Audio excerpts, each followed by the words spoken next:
Hi, folks. Given all the developments we've been dealing with lately around the coronavirus pandemic, I want to take a few moments today to talk to you about the issues that we're dealing with. So first of all, and most importantly, I want to thank you all.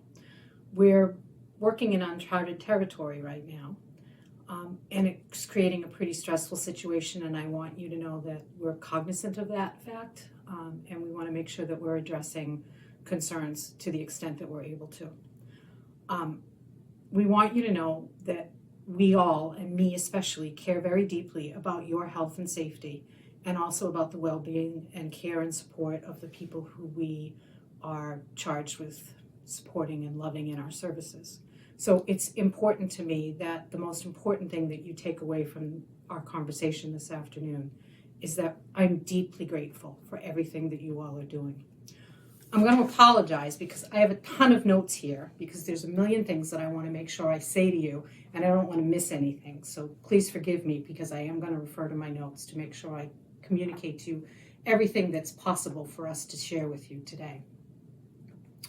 Firstly, and probably most importantly, the next several weeks are going to be very, very challenging for us.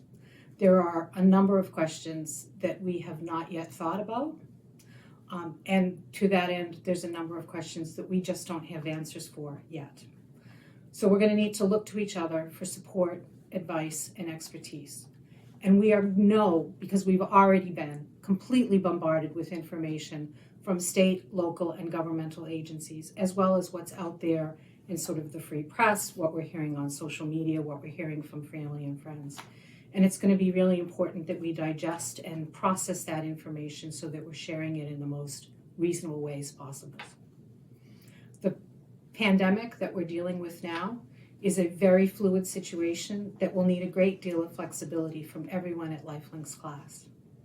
We may need to make changes in how we do our work and how we deliver our programs. That being said, I have no doubt that we're going to rise to these challenges. Keeping our constituencies informed and engaged is going to be a critical aspect of the response that we take. And rather than send another email, I think it makes more sense for me to talk to you directly today. First, let me reassure you that as of today, as of this moment in time today, there have been no reports of direct or indirect infection exposure to staff or individuals at LifeLinks class. Let me say that again. As of today, as of this moment in time, there have been no reports of direct or indirect infection exposure to staff or individuals. And that's no small feat, considering that we serve over 900 individuals and have over 500 staff here at LifeLinks class. So we're vigilantly watching for recommendations from our local and national public health officials, including the Department of Public Health and DDS and Mass Health. We have gotten some guidance and some clarification from both DDS and Mass Health, and right now, as of today, no one is recommending that we close our day programs or shut down access to community activities. Remember, for a number of the people who we support, LifeLinks class is the first line of medical defense. We have extensive infection control procedures in place prior to the outbreak of the virus. We clean, we sanitize, and we monitor. We've done that before the outbreak of this virus, and we will continue to do it through the outbreak and afterwards. So we will continue to be vigilant in all of our practices and take those preventative measures that we've always taken to ensure the safety of the people who we support, as well as the staff who support them. By now, you know the guidelines that have been disseminated by the CDC around the prevention of the spread of coronavirus and other airborne diseases. How many times in the last 24 hours have you been reminded to wash your hands? But I'm going to call out one important aspect. If you are feeling sick, please stay home. It's one of the greatest deterrents to any spread of any disease or any virus. We're lucky here at LifeLinks class that we do have generous policies to allow for paid time off, both in terms of PTO time, sick time, or vacation time. So if you have that time, which you should have, please use it if necessary. Of course, a huge part of what we do here is to encourage and model social inclusion for the individuals who we support. To that end, we have not made a decision at this point in time to restrict access to the community other than the common sense measures like avoiding large indoor gatherings.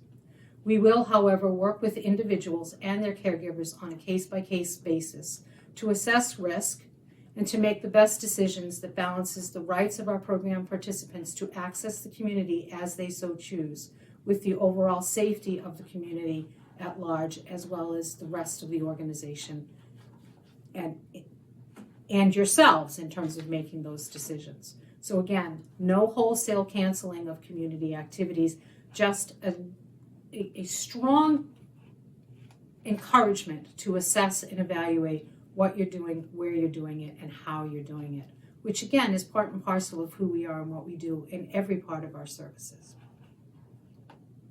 Lastly, we respect the rights of families and guardians to make decisions that they feel are in the best interest of their family members. We will support whatever those decisions are during this time of uncertainty. So if families are choosing to keep individuals home or asking that we not bring individuals into the community, to the best of our ability, we're going to work with those families and support those decisions as we move forward over the next several days, weeks, and hopefully months, but let's hope that we don't get to that point. To that end, and because there's so much information that's coming at us from so many different angles, we have formed a COVID-19 task force of managers, directors, and key staff here at LifeLink's class, which is meeting regularly to assess and execute our response to the public health emergency. We have created a web page on lifelinksclass.org that has the latest information pertaining to our organization's response to the pandemic. And we will continue to send emails out and put messages on social media to keep all of you and the greater community of the LifeLinks class family engaged and informed. The bottom line in all of this is that you are our best line of defense. We are a team, and everything that we do now as individuals are going to impact our team. So let's follow the guidelines that we've shared. Let's be smart about the health and safety of all of us and those who we come in contact with. I also want to hear from you. In your daily lives, you're going to have insight from family members or program participants about what's going on here and our response to this virus, and I want to hear it. So if you have questions, concerns, or even an idea that you want to share, please do. You can email me. You all know jphelps@lifelinksinc.net. Call me, stop by the office, reach out to Melanie, reach out to any member of management or the senior staff here to share your questions, concerns, or ideas. And lastly, while we may not have all the answers, I promise you we're going to get through this. One of the things that is so special about who we are and what we do here at LifeLinks Class is the dedication that we have to each other and to the people we support. And that sense of community is our greatest asset right now. I started this out by saying thank you. I can't say it enough. You guys rock, and I know we'll get through this together as a team and as a family. So from the bottom of my heart, thank you, and stay safe out there. Wash your hands.